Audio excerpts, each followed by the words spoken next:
فضلا وليس أمرا ادعمونا بلايك للفيديو واشتراك. خير مشاهدينا الافاضل اينما كنتم، مرحبا بكم، اهلا وسهلا الى الكامب ناو.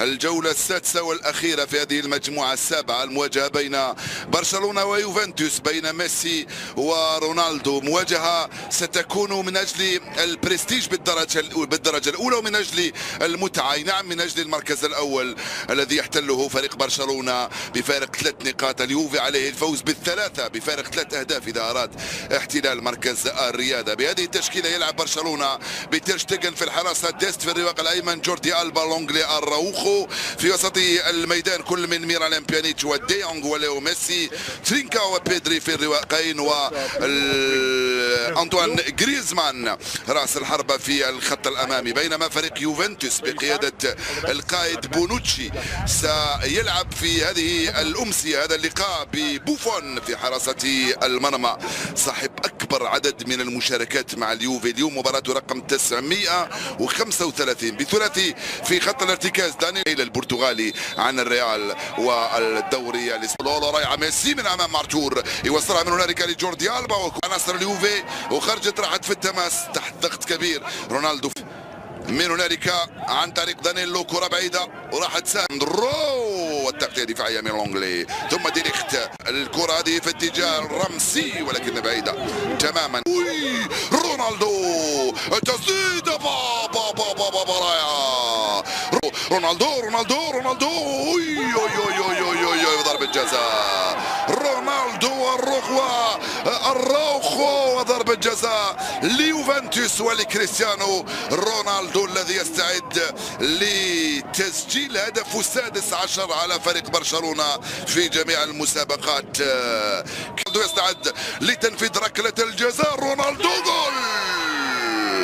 رونالدو يفتح مجال التسجيل لليوفي ويسجل 3 أهدافه في دوري أبطال أوروبا، ويذكرنا بأيام رونالدو مع الريال عندما كان يسجل مع فريق برشلونة. حتى المخرج يروح لرونالدو بعدها على طول يروح لبرشلونة. ولو أنه المقارنة بين رونالدو وميسي من وجهة نظري هي مثل المقارنة بين نادال وفيدرر في التنس، وأنا بصراحة أشفق على من لا يزال يقارن بين ميسي ورونالدو، إذ لا يمكن المقارنة بين الجمال وبين الإبداع وبين الإمتاع وبين البراعة وبين حتى من هنالك عن رمسي، أو خلينا نقول على الأقل في 12 سنة الماضية كنا نقول عليه بأنه لم يتأقلم، ولكن رجع في الأسبوعين الماضيين والثلاث أسابيع بدأ يرجع لجريزمان اللي مش اللي نعرفوه مع الأتليتيكو، ولكن بدأ يتحرك شوية. ولكن لما يوضع في وضعية قلب هجوم أعتقد بأنه يختفي. ترينكاو يطلبها جوردي ألبا، وصلت لليو، بينية غريزمان، كيني لكوادرادو، جول.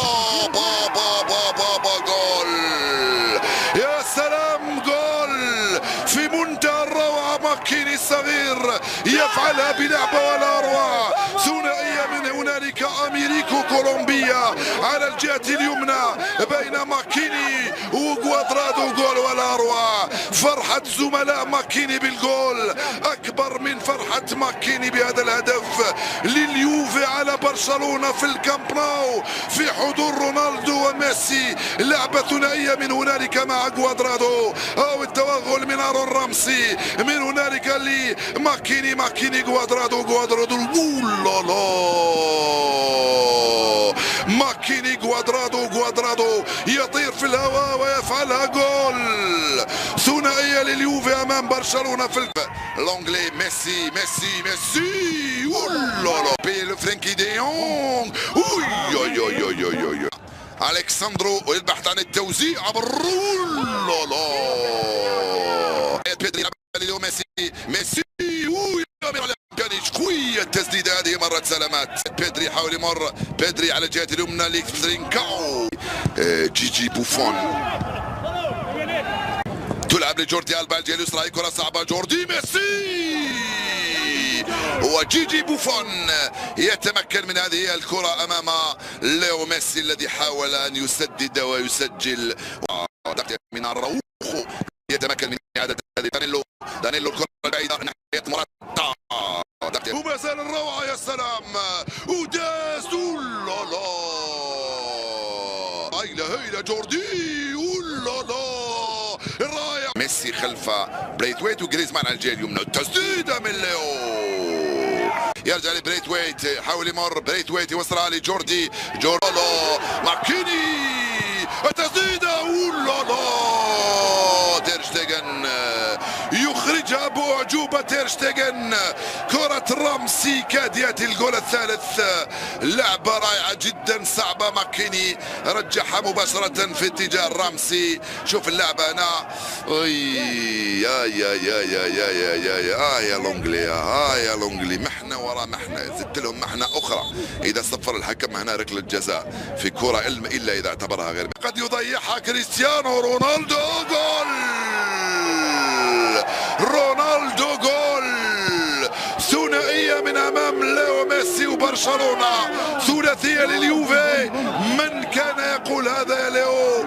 3-0 صارت النتيجة لليوفي الذي يصبح في المركز الأول في هذه المجموعة رغم أن البارسا فازت ب5 مباريات واليوفي ب4 خسر أمام برشلونة هنالك في تورينو.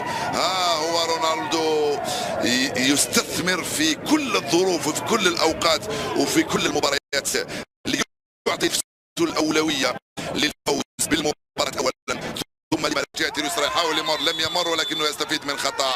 ويسرى يرفع الكرة في القلب.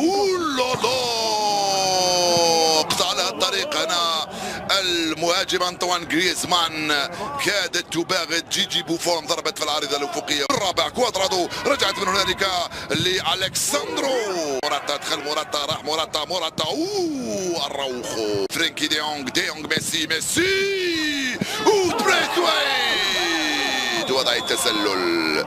وكأن بوفون يريد أن يقول لليو ميسي لن تسجل الليلة لن تسجل على اليوم. عند الكرة يدخل ميسي ما زال ميسي راوغ ميسي دفاع يدخل لعبة لجريزمان. يا بوتش كرة بوتش على الجهة اليسرى. جونيور فيربو يبحث عن بريثويت. يستوى الكرة المرفوعة التغطية الدفاعية وصلت جريزمان ولكن بعيدة. يرفع كرة بالراس خطيرة جول بونوتشي سجلها وفعلها وسجل الرابع ليوفنتوس. فرحة أندريا بيرلو. كرة ضربت في الجميع ودخلت في نهاية المطاف. بونوتشي فعلها وسجل الهدف الرابع لصالح اليوفي. الهدف الثالث له في مشواره في 73 مباراة. هل هناك وضعية تسلل أم لا؟ وضع التسلل يشير لها الحكم ويرفض هدف. جورجينو ميسي ليو ميسي. Well, he's given us away and he's broken free. Well, it's goal after goal after goal. Just no end to this. A brilliant display.